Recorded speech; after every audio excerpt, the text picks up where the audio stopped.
um pouquinho, o tema de hoje, da tarde de hoje, é um tema que às vezes assusta um pouquinho, mas calma, ele não é tão assustador, não. A reencarnação fechou o inferno. A reencarnação fechou o inferno. Vamos ver como é que isso se dá. Bom, primeiro, o homem, no seu futuro de além-túmulo, tem 4 alternativas. A primeira alternativa é o nada. O nada.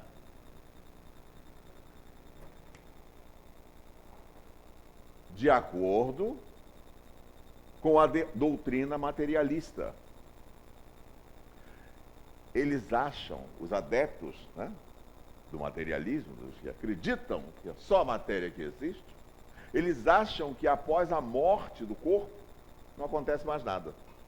Acabou. É o niilismo. É a crença no nada. Não tem mais nada. Isto já acontecia à época de Jesus, né? 200 anos antes de Jesus, 240 anos por aí, antes de Jesus, tá ligado? Antes de Jesus. Sadoc fundou, né, uma doutrina e eles acreditavam na vida, em Deus, porém, achavam também que ao terminar aquela existência, não tinha mais nada, acabou. Então aproveitavam tudo naquela vida. Nós já vimos que não é assim, não é mesmo? Sabemos que não é assim. A segunda alternativa do homem no seu futuro de além-túmulo é a absorção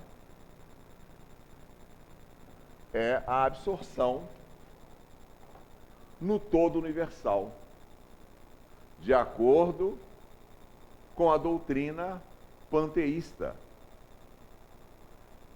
Os adeptos dessa doutrina acreditam que Deus é a reunião de todas as forças que existem no universo e de todas as inteligências do universo. Ora, se assim fosse, Deus estaria sofrendo incessantemente a lei dele mesmo, a lei do transformismo da matéria. E as suas leis nenhuma estabilidade teriam. Elas não poderiam ser, por exemplo, eternas e imutáveis. Porque ele mesmo estaria mudando. Não pode ser assim. Não deve ser assim.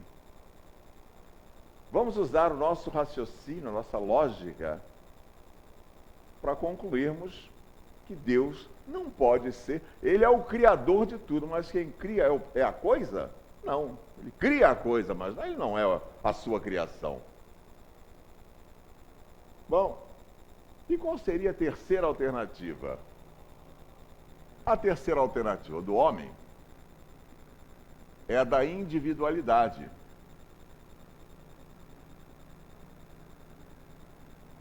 A terceira alternativa do homem no seu futuro além-túmulo é a da individualidade com um local definido, com a sua sorte definida, de acordo com a doutrina da igreja. Pela igreja, ou o ser vai para o céu ou para o inferno. Ainda tem lá um intermediáriozinho que eles arranjaram, né? Purgatório e uma série de outras coisinhas aí. Mas todas as 3 alternativas desobedecem frontalmente a vontade soberana do nosso Pai Celestial. Ele quer que os seus filhos, que nós, sejamos perfeitos. Alguém conhece alguém perfeito? Não. Porque não é com uma encarnação que você vai atingir a perfeição. E você vai conseguir chegar aonde o Pai quer que você chegue. Então, ir para um lugar, ficar lá, eternamente no céu, ou eternamente no inferno, queimando no fogo eterno, não faz você ficar perfeito. Não dá chance a que nenhum dos irmãos fiquem perfeitos. Bem, e qual seria a quarta alternativa do homem no seu futuro de além-túmulo? É também a individualidade. Mas só que esta individualidade com um progresso indefinido ainda, mas com um progresso. Existe uma lei imanente em tudo e em todos, que é a lei do progresso, que faz com que, aonde quer que esteja, que ela haja sobre ele. Por isso ela é imanente. Imanente é porque ela está presente o tempo todo e agindo o tempo todo. Mesmo que você não perceba, ou até nem queira, isso independe da sua vontade. É a vontade soberana do nosso Pai Celestial. Então, por esta aqui, nós vamos... Aliás, os antigos, deixa eu me falar aí. Os antigos, eu digo dos antigos, mas não os antigos do tempo dos nossos avós, não. Na antiguidade, que permeia aí na nossa história, os historiadores sabem disso, de 4.000 anos antes de Cristo, talvez até um pouquinho para cá, 3.500 com a escrita. Bom, mas eles colocam assim, de 4.500 anos até 476, que foi a queda do Império Romano, nós tivemos a Antiguidade. E na Antiguidade, os povos conheciam o que nós vamos falar hoje como um processo de reencarnação. Só que naquela época eles chamavam de palesia, né? Palesia. Eles, deixa eu colocar aqui que eu vou lembrar. Palin, do grego, quer dizer de novo ou novamente. Gênese quer dizer nascimento. Muito bem. Palingenesia quer dizer nascer de novo, nascer novamente. Era o que eles chamavam de reencarnação do antigo grego. Então a reencarnação já era conhecida dos povos antigos. E nós não conhecíamos, ou quer dizer, nós custamos a aceitá-la. É ou não é? Ainda tem muita gente que não aceita. Reencarnação, não acredito nisso. Meu Deus, isto está provado. A reencarnação está cientificamente provado. E eu, antes de dar prosseguimento a isso, eu gostaria de mostrar estas vertentes, esses dois pilares que sustentam, que provam a reencarnação. A reencarnação começou a ser demonstrada cientificamente por um cientista que foi escolhido pela sociedade da época, isso lá na Inglaterra, para desmascarar a doutrina espírita que já estava começando a mexer com as cabeças. Ela surge em 1857. Em 1871, o Sir William Crookes é chamado. William Crookes, cientista, químico de mão cheia. Ele vai tentar desmascarar a doutrina. Para isso, ele contou com um concurso de alguns médiuns, depois ele se fixou, se é para ganhar tempo, ele se fixa numa menina que à época tinha 15 anos, Florence Eliza Cook. Esta menina era uma médium de efeitos físicos. O que vem a ser médium de efeitos físicos? É aquele que doa o ectoplasma. O ectoplasma é um fluido, né, que serve para os espíritos desencarnados manipularem e processar a materialização, a ectoplasmia, quando ela não é completa, enfim. Eles manipulam esse fluido. Esse fluido, inclusive, é bom que se diga, ele é um fluido de cura. Ele se presta para a cura. Temos o fluido vital, que é um fluido de trocas, de vida. É a força motriz, é o que faz com que você se mexa, com que você ande, fala. Quando você tem pouco, você fica desvitalizado, fica fraquinho, né? As pessoas envelhecidas, não é o meu caso, por exemplo, elas têm bastante fluido vital, têm uma vitalidade igual a criança, né? Porém, à medida que o tempo vai passando, isso é brincadeira, à medida que o tempo vai passando, você vai diminuindo o seu tônus vital e a vitalidade já não é a mesma ali.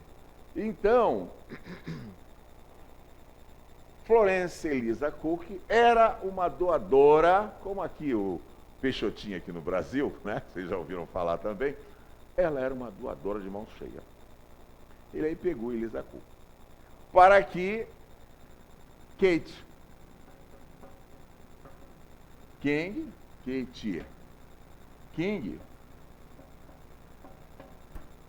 se materializasse. Na realidade, ela assumiu esse nome Kate King, ela gostava de ser chamada assim, mas ela era o espírito de uma inglesa, a Anne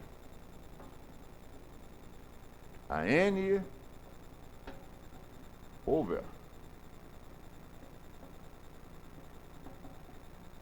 Depois vocês peguem isso para pesquisar. E hoje em dia está fácil pesquisar, né? Pegar o Google, pronto, está pesquisando. Não é mesmo? Não precisa ir para a biblioteca, perder tempo. O Google. Depois pesquisa. Anne Owen Morgan. Então ela assumiu essa Anne Owen Morgan, ela assumiu esta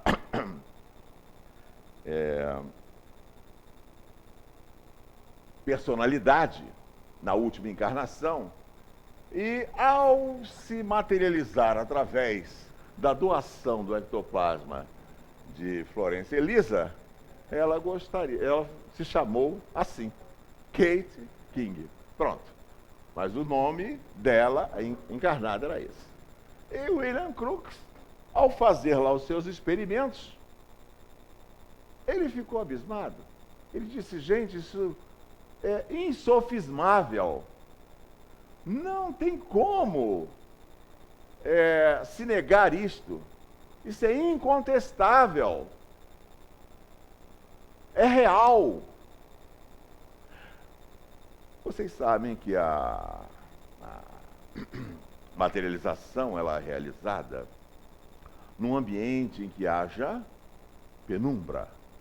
Não pode ser assim, nessa claridade, porque esta luz queima o ectoplasma. Então, estraga o ectoplasma. Então, é preciso ser realizado na penumbra. Mas o William Crookes queria saber, de fato, o que era. Era uma penumbra, mas que ele via, conseguia ver. Ele tocava, ele tirou a pulsação, viu os batimentos cardíacos de Kate King. A temperatura da Kate King. ele tirou. Ele pegava na Kate King e sentia ali uma pessoa normal. Você é incapaz, numa materialização desse gênero, de dizer se está vivo ou não. Tal a realeza do fato. E havia desconfiança, porque ali tinha juízes, ele convidou juízes, advogados, médicos, engenheiros, enfim, a sociedade e pessoas do povo também. Gente, foram 3 anos de materializações. Não foi uma sessãozinha única, pronto, acabou. Não. Foram 3 anos de experimentos. E esta menina doava tanto o ectoplasma que, normalmente na ectoplasmia, você tem aí 15 minutos, 30 minutos, já começa a cansar o médico, cansa inclusive o médium. Kate King chegou a ficar 3 horas conversando, andando, cortou mecha de cabelo, entregou, tirou um pedaço do vestido, cortou um pedaço do vestido e entregou, está aqui, ó. Examinem, fiquem com ele. Depois fez isso, deu uma batida, deu um tapinha assim, se refez. Quando a gente fala assim, deu um tapinha, a pessoa fala assim, mas isso é mágica? Não, manipulação fluídica. Eu tive a oportunidade de ver, a minha irmã aqui teve a oportunidade de ver essa manipulação fluídica, e aqui parece que o Eli esteve lá, foi essa Hernambetiba, naquele lugar? Que tinha lá aquele Jurambô, não é isso? Eu vi uma entidade, e eu estou falando aqui, mostrando às pessoas que viram comigo também. Quer dizer, não estou inventando. Elas viram a mesma coisa que eu vi. E se eu estiver mentindo qualquer coisa, é só me ajudar aqui e falar. Abriu a cabeça, o osso, aqui, com um martelinho, com uma faca pontuda. Porque a senhora, que lá estava, uma senhora, aparentando ali uns 40 e poucos anos, né? Sentada na cadeira, e nós estávamos em volta, ela estava com um câncer na cabeça, né? Uma coisa assim, e ele furando ali. Quando ele furou, pegou uma tesoura como pinça, uma tesourinha, enfiou no buraco e tal, pinçou uma carnezinha pequena, molezinha, provou, botou na língua, botou lá num copinho para a menina recolher. Não satisfeito, tornou a enfiar a tesourinha, fez a mesma coisa e tirou. No final, e o sangue caindo por aqui e por ali, uma moça limpando. O que aconteceu no final? O que ele fez para tamponar aquilo ali? Como é que foi? Você lembra? Ele põe uma mão lá com um lencinho, põe uma mão em cima da cabeça da moça e com a outra ele dá uma batida assim e tira a mão. O que tinha ali? Você viu alguma marca? Costura?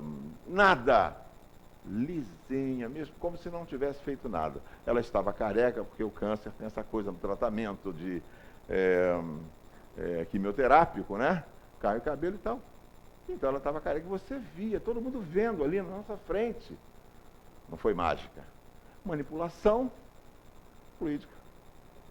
Então o que eu estou dizendo aqui é o seguinte, é que ele, William Crookes, prova cientificamente, inclusive tem livros escritos, está em inglês, estão em inglês, escritos com as experiências do Dr. William Crookes. Então foi provado cientificamente que a reencarnação é um fato. Provado também, em nossos dias, muito mais, pela fenomenologia mediúnica. Quantos irmãos não vêm aqui, falam do seu passado, reencontram os seus pais, falam através do Chico Xavier, inclusive, quantas vezes nós já vimos isso? Falam de coisas que só os pais, só eles lá na família poderiam saber. Exatamente para dar a sua prova de que é autêntico, é verdadeiro. Então, nós temos a nossa individualidade. não tem esta coisa da absorção no todo universal. Não tenho nada, absolutamente. Outra coisa, ninguém sai daqui e vai para o céu ou para o inferno. O céu e o inferno está dentro de nós. É um estado de espírito. Às vezes o irmão, eu sempre falo isso, ele está num lugar lindo, belíssimo. O sol esplendoroso, lindo, né, espargindo seus raios dourados. E ele não está vendo beleza nenhuma ali. Um jardim florido ele não está vendo. Porque ele está amargurado. Ele está com o filho na cama, num leito de hospital, dando seus últimos suspiros. E ele está ali amargurado, meu Deus, desesperançado. E um outro que nada disso tenha, e que esteja de bem com a vida, tenha feito, né, da melhor forma possível as coisas naquele dia. Ele olha, que sol bonito, que jardim lindo, florido. Então é um estado de espírito. Eles podem estar no mesmo local, no mesmo lugar físico. No entanto, o estado de espírito de cada um deles é bem diferente. Então não existe um lugar geográfico aonde tem o céu. O que nós chamamos de céu é essa imensidão. Você viaja, olha, nós temos uma nave que está viajando há 9 anos. Vai chegar ali mesmo, ainda não saiu do nosso sistema. Viajando a uma velocidade incrível, mas não saiu do nosso sistema. Então, a luz para sair do nosso sistema levaria 100 anos. Que velocidade? 300 mil quilômetros por segundo. Entendeu? E no entanto, quanto mais você vai à frente, mais azul você vai ver. Então o céu não é ali, não é lá, não é acolá, não. O céu é você, o estado de espírito que você se encontra. Tanto que Jesus nos convida a ajudá-lo a inaugurar esta nova era fundamentada na fraternidade universal, buscando implantar no coração dos homens o reino de Deus. Então, onde está o reino de Deus? Está em cada um de nós. Aonde você estiver, você vai estar ou de bem com a sua consciência, e aí um estado de atitude, ou você vai estar mal porque agiu de forma errada. Porque a nossa consciência é o nosso tribunal, não é mesmo? A nossa consciência, disse um irmão maior assim, a consciência, meus irmãos, é um juiz, ou melhor, é igual à toga de um juiz incorruptível e que sempre está a nos alertar, quer queiramos ou não, vamos ouvir a sua voz no nosso interior, nos cobrando daqueles momentos de indisciplina. Quando você erra, não adianta. O seu consciente, ele registra e cobra. Nem sempre ele cobra na hora, até porque você às vezes não está preparado para aquilo. Você está tão em baixo astral, com vibrações tão inferiorizadas, que você é incapaz de ouvir qualquer conselho. Ele guarda. Lá na frente, quando você está tranquilo, calma, aquilo volta à tona. É mesmo, eu errei grande, errei feio, meu Deus, eu não tinha que ter feito aquilo. Sim, mas você já fez. Então vamos consertar. E você, a nossa consciência, esse tribunal, ele não tem prazo. Ele cobra na medida em que você vai melhorando, ele aí vai te cobrando. Você está em condições de dar, aliás, só pode dar aquele que tem. Então, quando você tem essa consciência aumentada, ela cobra. É por isso que você faz um monte de coisas aqui, besteiras, eu falo de mim, né? Não vai ser cobrado naquele momento, não. Até porque você não está preparado para aquilo. lá na frente, aí a sua consciência, que é o seu tribunal, não é Deus que castiga, Deus castiga. Não, não, não, Deus não castiga ninguém. Ele é de uma bondade ilimitada. Agora, as suas leis são eternas e imutáveis. Aí você não pode fugir. Não tem aquelas coisas de combinar esse artigo com aquele, o parágrafo e tal, e aí eu estou livre. Absolutamente. A sua consciência é esse juiz, é a toga, né, daquele juiz incorruptível. Então, bom, voltando aqui, a reencarnação está provada pela fenomenologia mediúnica. Ela está provada no nosso dia a dia. Existe um livro, um menino chamado James Houston Jr. Ele, aos 2 anos de idade, ele começou a ter sonhos, ou melhor, pesadelos. Pela madrugada ele gritava: o avião vai cair, o avião vai cair. Ai, esse homem não vai escapar, ele não vai escapar.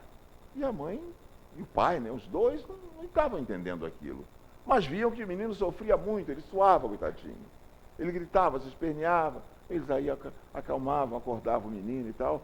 Ele acordava suave. Com 2 aninhos de idade. Ele falava coisas que uma criança de 2 anos não fala. Entende? Aí tem um fenômeno que nós conhecemos como animismo. É da própria alma. Entende? Então ele com 2 aninhos falava de coisas que era o espírito dele falando, através dele mesmo, né?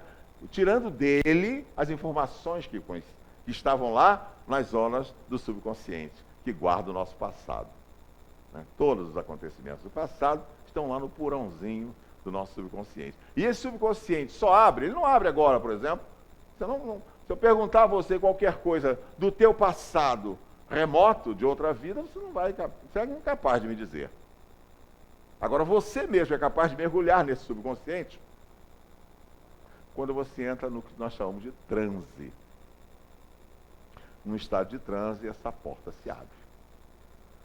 E se o transe é profundo, ela se abre, você vasculha, sabe, e quando desperta, sai do estado de transe, você não lembra de nada.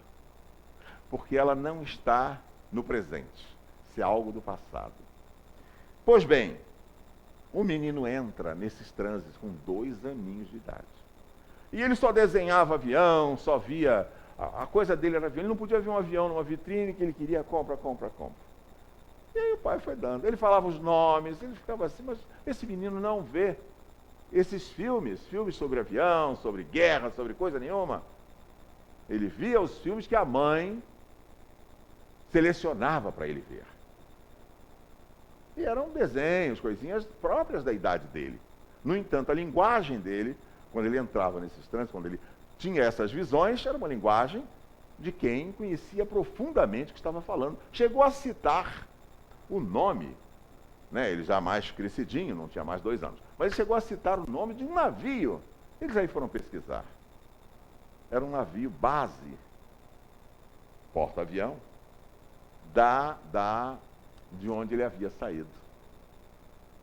O avião dele saiu, né? E naquela missão ele desencarnou.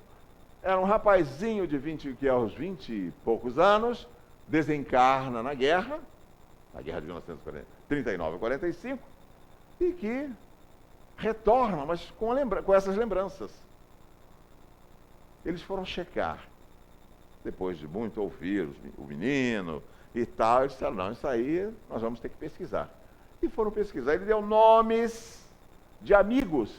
Eles foram ver nos livros, estavam lá os amigos, os nomes dos pilotos que faziam parte do grupo dele. E um deles, que estava ao lado dele quando o avião dele foi abatido, ainda estava vivo e foi contactado. Isso está num livro chamado A Volta. A Volta. Quiser comprar, quiser ler, é autêntico. Então, isto mais do que nunca prova nos nossos dias, né, que a reencarnação é um fato. Não é uma balela, não é uma coisa fantasiosa, absolutamente. Absolutamente. Nenhum de nós está aqui pela primeira vez numa carne. Pode estar pela primeira vez nesse orbe, mas reencarnou várias vezes em outros orbes. Não importa. Então a reencarnação está provada, tanto por essas experiências, né, científicas do William Crookes, quanto pela fenomenologia mediúnica nos nossos dias. Isto por quê? Porque o Pai tem uma vontade soberana, a vontade de que todos os seus filhos sejam um dia, o quê? Perfeitos. Na realidade, existe um princípio, que nós chamamos de princípio do determinismo divino, em que ele impõe, aí não tem o nosso livre-arbítrio. Nessa hora, não tem. Nós somos como aquelas criancinhas tão pequenininhas, no entendimento ainda, né?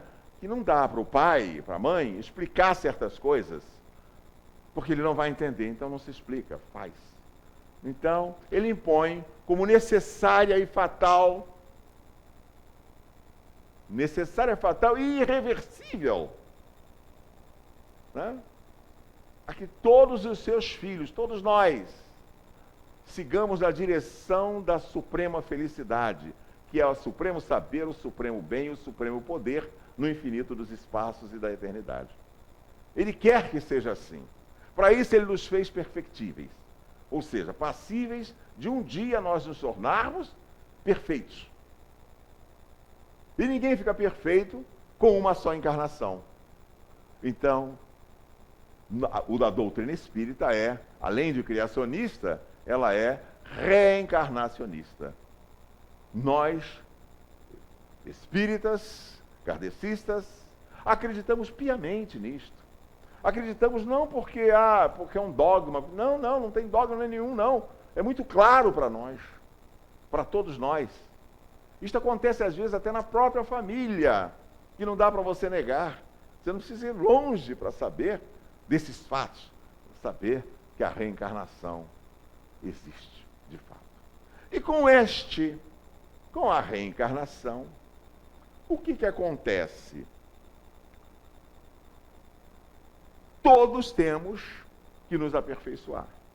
Jesus não disse aqui que nenhuma de suas ovelhinhas iria se perder? Ele não disse isso. E ele, Jesus, aqui, né, assumiu essa personalidade de Jesus, esse espírito da ordem crística, este espírito arcangélico, disse, ele sendo o Senhor da verdade, da inteireza, ele disse, nenhuma das minhas ovelhinhas irá se perder, nenhuma. Ora, eu vou usar um nome agora aqui, que vocês já ouviram falar. Chama-se Gregório. Mas não é um Gregório qualquer como eu, não. Ele foi Papa. Ele foi Papa. Era assim, segundo se fala, né, o representante de Deus na Terra, essas coisas, né? Ele foi Papa. Porém, ele gostava do vil metal. Ele gostava do dinheiro da viúva. Ele gostava das coisas materiais. E o que acontece? Anos após estar no papado, ele é chamado para o mundo da verdade. Quando ele sai do corpo, existia lá uma carruagem, toda de ouro, um tapete vermelho, como ele estava acostumado, ouro, Papa, Roma, sabe? Um tapete vermelho, daquela carruagem de ouro, e o convite para que ele continuasse sendo chefe, sendo rei, digamos assim, né? Mandante. E ele aceitou na mesma hora, olha, dinheiro, poder, era tudo o que ele queria. Ele deu continuidade a isso. E foi parar no que nós chamamos hoje de organização. Já ouviram falar em organização, né? O termo usado, organização, é porque eles são muito organizados mesmo. Muito organizados. os trevosos. Eu estou falando dos nossos irmãos que, inteligentíssimos, mas que usam as suas inteligências não para o bem, mas sim para o mal. Se comprazem com o mal. Eles têm livre-arbítrio. No entanto, vocês acham que isso vai ficar ad eterno? Absolutamente.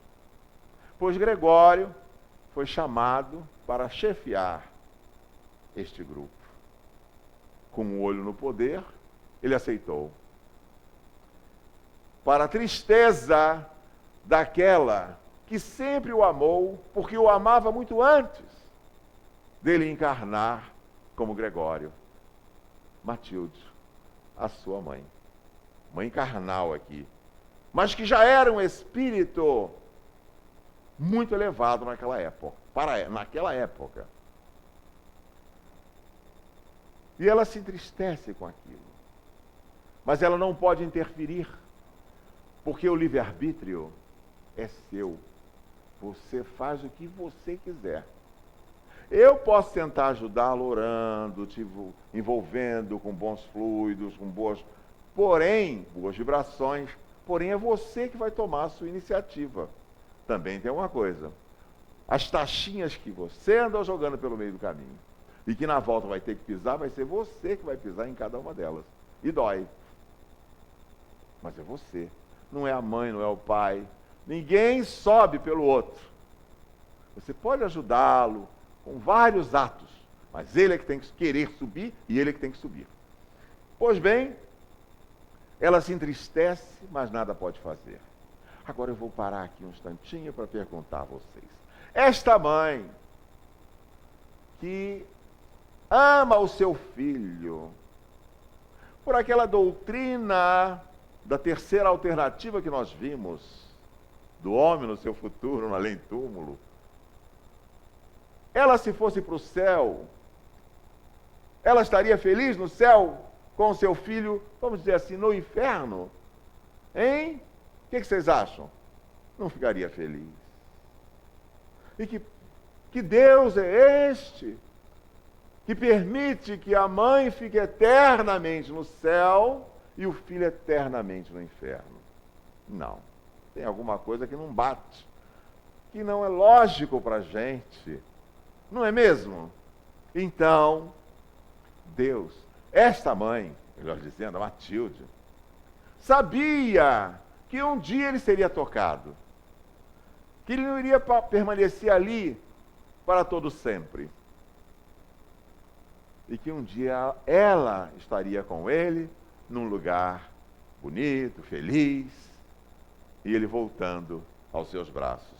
Para isso ela se preparou e se preparou muito.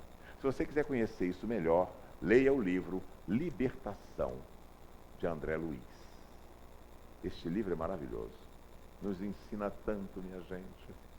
E ela, então, ela se prepara no plano espiritual, num plano muito elevado, muito mais elevado do que o nosso. E, alguns séculos depois, e eu diria mais, não com muita precisão, mas uns 9 séculos após, ela consegue finalmente, percebe que o pai permite, ela consegue ir até o local em que ele se encontra. Eu posso usar o termo inferno? Posso. Porque eu já disse, não existe um lugar geográfico. Porém, nós não somos criadores, mas somos co-criadores. Nós co-criamos. Nós não co-criamos aqui o umbral? O umbral foi uma co-criação? Nossa! Não foi Deus que criou aquilo. Ele deu a você o livre-arbítrio e você fez isso. E ele, esse umbral, está sendo alimentado por nós. O dia que nós pararmos de alimentar este umbral, da zona umbralina, ela vai desaparecer, se desfaz, se dilui. E vai aparecer coisas bonitas. É o que vai acontecer agora. Viu? A partir de agora, nesse milênio, nós já estamos buscando isso. O umbral está se desfazendo. Mas então vamos voltar lá. Ela vai no inferno, então. Vamos usar esse termo. Ela vai lá. Lá acontece um fenômeno interessante. Aqui, quando o Espírito fala diretamente, sem que você o veja, chama-se voz direta. E essa voz direta tem um nome, pneumotofonia. É formada uma garganta. É interessante no plano espiritual, com o ectoplasma de pessoas que doam, e por ali o som sai como você consegue ouvir aqui, audível. Aí, no plano espiritual também tem isso. Só que não é esse ectoplasma que nós temos aqui, porque o espírito não tem esse ectoplasma. Ele tem outra, a qualidade é outra. Aliás, melhor. Então lá eles têm também a mesma coisa. Foi feita uma garganta. E eu estou resumindo muito aqui, depois você vai ler o livro, vai ver coisas maravilhosas. Esse cara não falou nada. Está muito longe dessa... Pois bem, ele, Gregório, chefão lá, ele ouve aquela voz e pede a ele que se conscientize, que mostre, que volte ao tempo em que os dois estavam fazendo promessas a Jesus de defender a igreja de Deus, quando ele era menininho. Pois ali se encontrava sua mãe Matilde. Ele disse: eu não acredito. Eu já estou separado de minha mãe há séculos.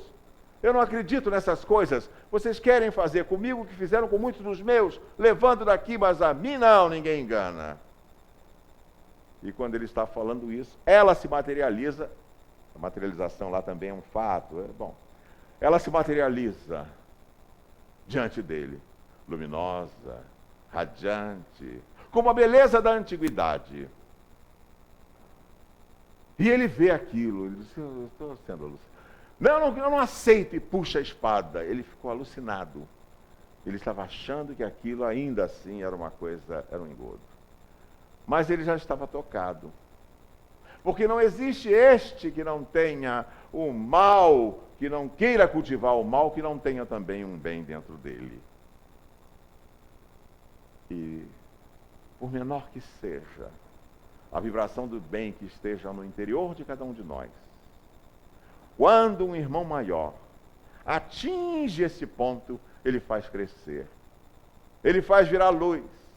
E a luz acaba com qualquer treva. A luz, ela vence sempre, porque ela é o bem. Ela é a representação do bem. E o bem vence sempre. Ele é tocado. E tocado, ele até desmaia, desfalece.